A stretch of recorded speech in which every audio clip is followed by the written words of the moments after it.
Hello, everybody. Excuse my voice today. I have, it's pretty windy here in Las Vegas.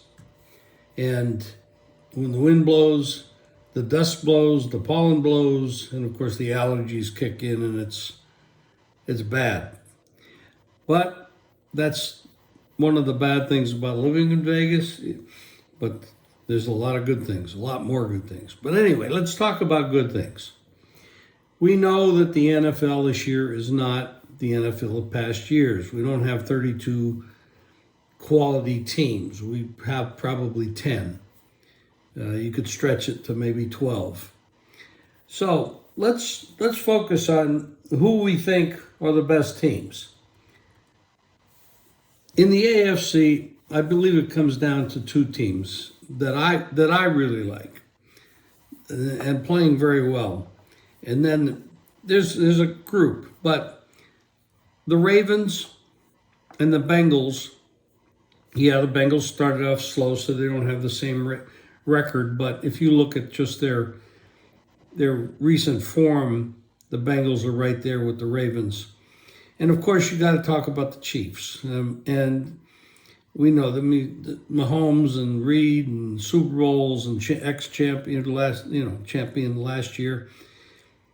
This is the three best teams right now in the AFC. In the NFC, of course, we have the Niners who've lost 3 games in a row, and now we're going to go to Jacksonville, who is also a pretty good team. Now, any one of these teams could pop up and do some damage in the playoffs, and there's going to be a lot of these teams make it to the playoffs simply because we got 7 from each side, and somebody's got to go.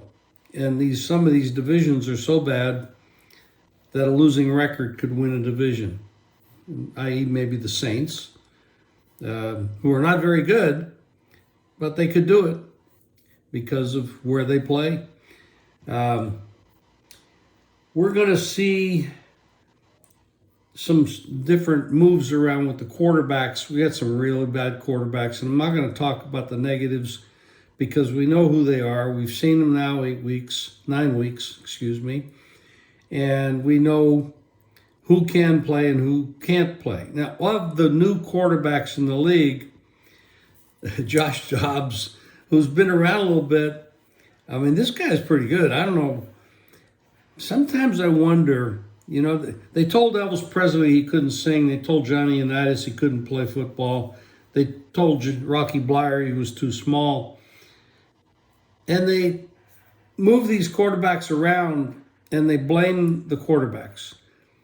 And I think a lot of the times it's the coaches. The coaches don't take these young players under their wings, teach them well enough so they can grow into something.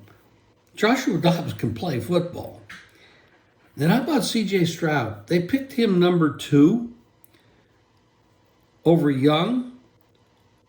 Well, when you watch these two, and first of all, Young is small. And I've gotten wrapped up in the Panthers and Young, and I'm done with that. That team's a mess. Young's a mess. The offensive line's a mess. The play calling, I'm not sure about. But the head coach is a mess. But Stroud, what he did last week, this guy's remarkable.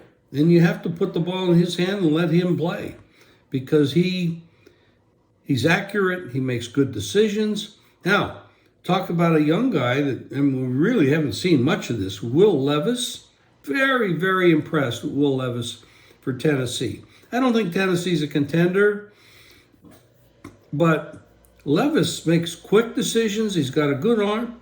He seems to have a good head on his shoulders. Maybe he's too cocky. Maybe he's too full of himself. That's what people say. I don't know him. But he has potential. I like what I see there. There are some teams with young quarterbacks that have potential for these guys to get better, to grow, put some pieces around them. But who's going to come out of the NFC? We talked about the 3 I like in the AFC. I think the Cowboys are right there. Philadelphia's right there, and San Francisco's right there. Other than that, I don't see. I think they're the sixth, and maybe I'm leaving somebody out. I'm not sure, but I mean, you could throw in. I guess you could talk about Detroit, and they got a big test this week going to Kansas or to the Chargers, who didn't play very well on Monday night, but they beat up on the offensively hapless New York Jets.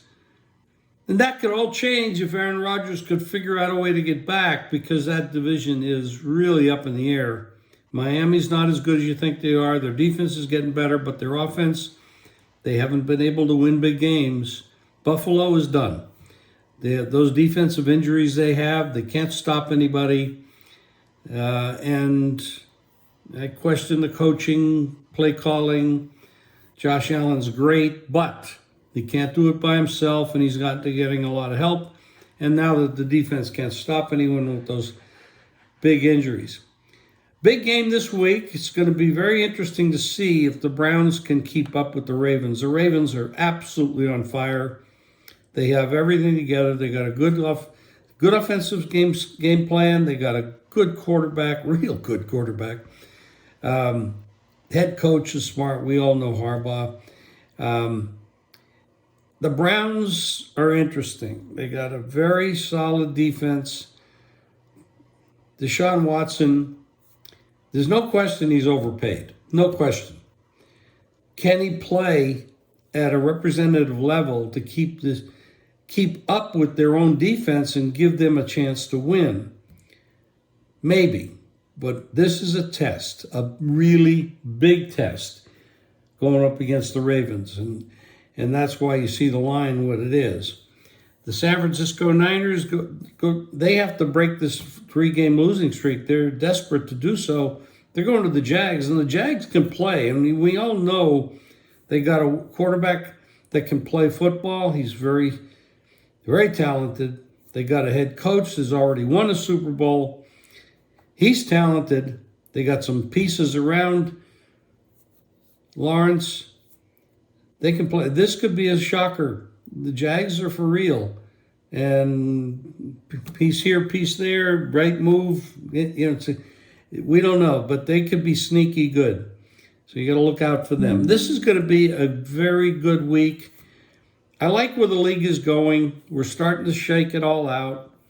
There's going to be, last week there were 9 backup quarterbacks and rookies that started at quarterback. 9.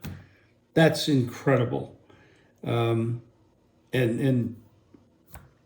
we're going to have a lot of change. There's going to be a lot of changes at the quarterback position, the head coach positions, and the offensive and defensive coordinator positions. This is going to be big turnover year in the NFL, moving on to the next year. But we're into week 9 now, and we're starting to shake it out. So I gave you my 6 top teams, a couple surprise teams that we can look out for. And it's going to be interesting. We'll talk to you next week.